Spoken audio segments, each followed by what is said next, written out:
Cette thématique est composée de plusieurs sous-chapitres. Dans un premier temps, nous allons parler des classes et des objets. Nous allons notamment discuter comment les éléments de classe et d'objets peuvent être créés en Java à l'aide de nouveaux mots-clés.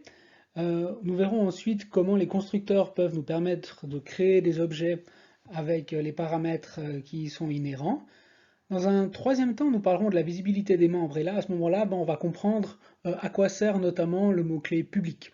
Nous verrons ensuite à quoi sert le mot-clé statique, et tout à la fin, nous verrons comment on va pouvoir faire le lien entre les types primitifs, donc int, double, long par exemple, et les classes correspondantes.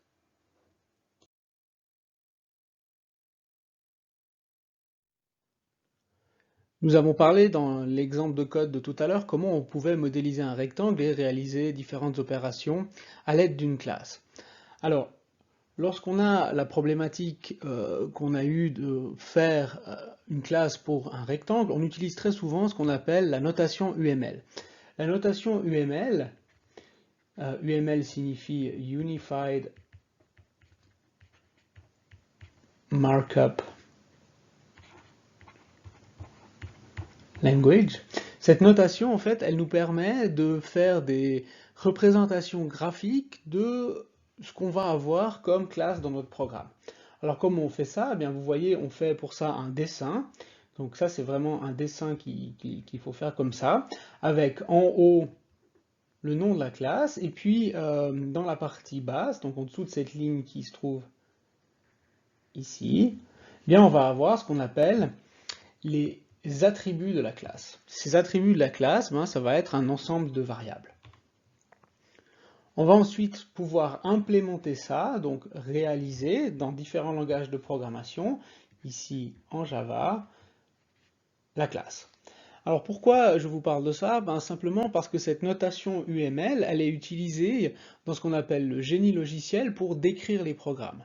Alors on va décrire tout d'abord les programmes de manière indépendante des langages de programmation qui vont faire l'implémentation, et pour ça on va utiliser cette représentation-là, et on va l'utiliser également dans notre cours.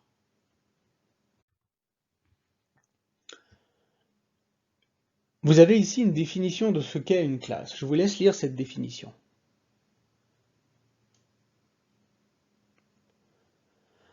Ce qui est important dans cette définition, c'est que la classe définit un nouveau type.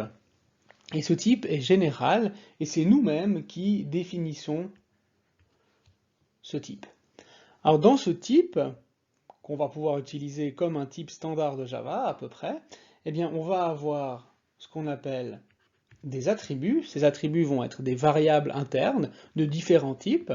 Et puis, on va également avoir ce qu'on appelle des méthodes. Alors les méthodes, ça va être des fonctions qui vont être mises dans les classes elles-mêmes, et c'est des fonctions qui vont avoir un lien avec la classe. Dans l'exemple qu'on a utilisé du rectangle, eh bien, la méthode qu'on a eue, c'était une méthode qui nous permettait de calculer l'aire.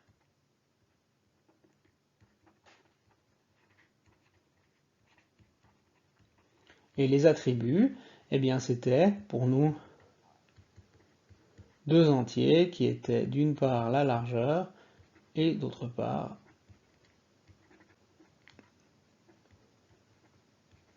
la hauteur, qui étaient définis chez nous comme des entiers. Tout ça, c'est ce qu'on appelle l'interface de la classe. Les attributs et les méthodes constituent l'interface de la classe. Alors, on a sur ce slide ici la notation UML à gauche et l'implémentation à droite.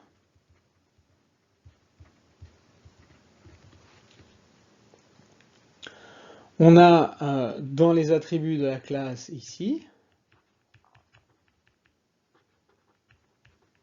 nos deux variables, et puis ici on a des méthodes, c'est-à-dire des fonctions qui vont travailler sur, par exemple, les attributs de la classe.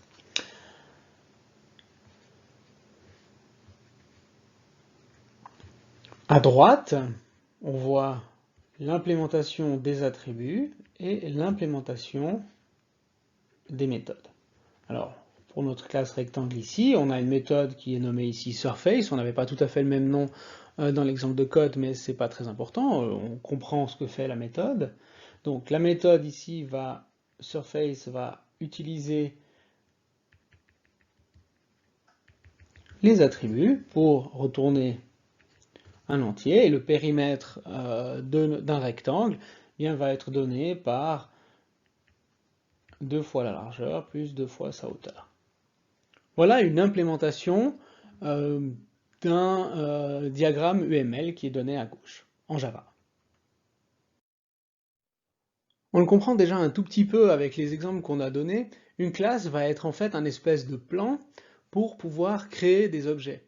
Donc sur cette image qu'on voit ici, on a à gauche un plan d'un personnage Lego, et puis on va pouvoir, à l'aide de ce plan-là, réaliser un peu tous les personnages Lego qu'on voudra, qu'on va pouvoir ensuite un peu customiser avec des dessins dessus ou différents accessoires.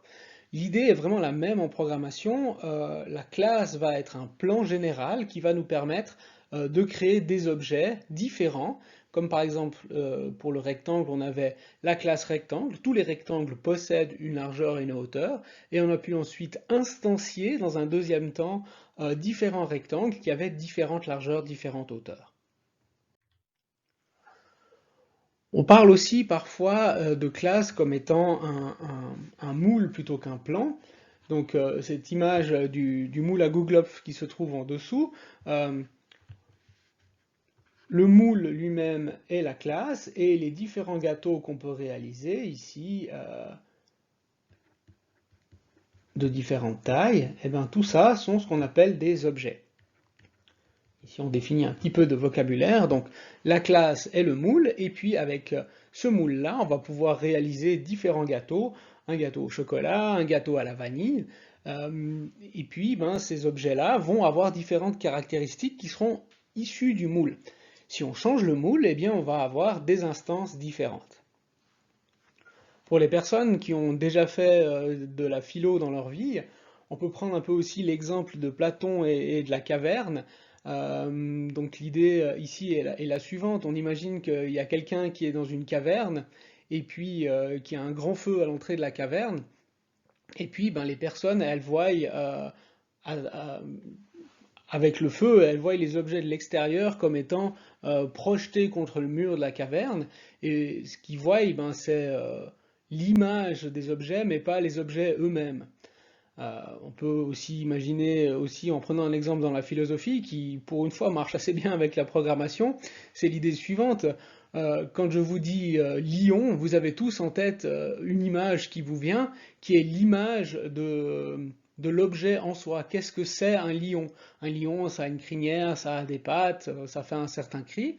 Et puis après, quand on va voir différents lions en réalité, ils vont être plus ou moins grands, plus ou moins petits, et ça va être les objets. L'idée du lion elle-même, c'est la classe. En reprenant cette idée de modèle et de particulier, on peut dire que la classe rectangle est le modèle du rectangle, et les objets sont des rectangles particuliers. Donc la classe rectangle, c'est le rectangle en soi, les caractéristiques de tous les rectangles. Donc un rectangle, qu'est-ce que c'est? C'est pour nous une largeur et une hauteur. Et puis à partir de cette idée-là, on va pouvoir créer différents objets, différents rectangles qui vont pouvoir être manipulés dans notre code.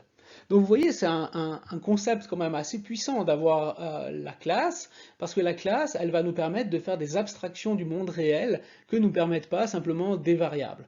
Ou peut-être qu'on peut le faire avec des variables, mais c'est beaucoup moins pratique à manipuler. Et l'idée de la programmation orientée objet, qui date de la moitié des années 70 environ, la première implémentation d'un langage orienté objet était le langage Simula, qui a été pas très connu et qui a été ensuite repris, dont les idées d'objets ont été reprises dans le langage Smalltalk.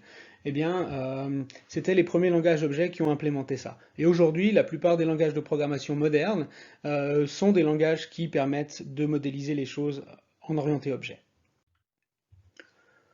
Donc voilà ici une autre présentation de cette idée de classe et d'objet. Donc on a ici la notation UML. Vous voyez, les couleurs sont un peu différentes hein, dans cette notation UML. Et cette notation UML va donner différents objets, différentes instances.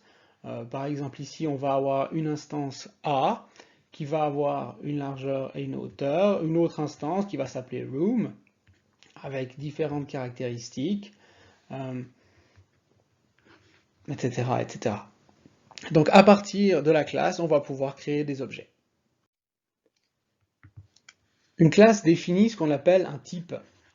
C'est-à-dire qu'on va être capable, à partir de ce type qui est abstrait, hein, c'est pas un type concret, c'est un type abstrait qui va nous permettre de créer des objets, eh bien, on va pouvoir faire des objets en utilisant une syntaxe qui est similaire à celle qu'on avait pour les variables, c'est-à-dire qu'on va avoir tout d'abord le nom de la classe qu'on souhaite instancier, suivi d'un identificateur valide.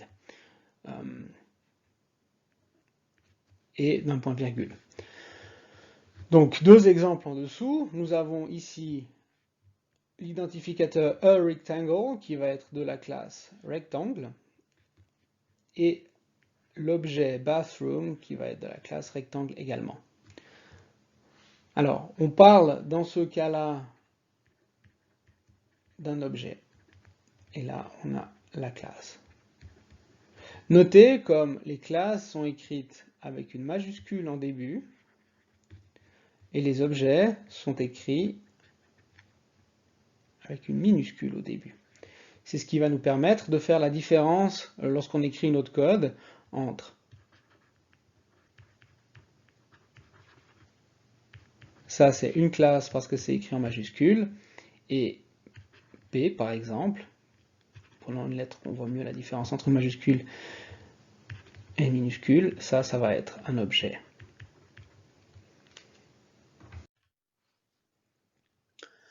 Pour créer les objets, il nous faut, après avoir déclaré son type, instancier cet objet. Alors la création de l'objet se passe par l'instanciation, et pour pouvoir réserver de la place en mémoire, on va utiliser un opérateur qui s'appelle new, c'est donc un nouveau mot-clé, et on peut faire les choses en deux étapes. Donc ici, en 1, on va déclarer room comme étant de type rectangle, et puis en 2, on va instancier l'objet, c'est-à-dire qu'on va réserver de la place en mémoire pour les différents attributs de l'objet en écrivant room égale new rectangle. Cette étape-là est obligatoire. À un moment ou un autre, on doit instancier notre objet, sinon on ne va pas pouvoir l'utiliser et on va avoir des soucis. Pour pouvoir accéder aux différents attributs et méthodes qui se trouvent dans les objets, eh bien, on va utiliser un nouvel opérateur qui est l'opérateur point. Donc je vous rappelle que ça, c'est ce qu'on appelle les attributs de la classe. Ça, ce sont les méthodes de la classe, toujours sur notre exemple de rectangle. Eh bien, pour accéder aux membres, donc le tout ici, attributs et méthodes, c'est ce qu'on appelle les membres de la classe, eh bien, on va utiliser l'opérateur point. Regardons l'exemple qui est à droite. On commence par, ici, déclarer un objet room de la classe rectangle, qu'on va ensuite instancier à la ligne suivante. Puis, on va accéder aux membres en disant la chose suivante, room.width égale 10. Ça se lit de droite à gauche en disant la largeur de room va prendre la valeur 10. Le point ici, on peut le lire comme en français 2.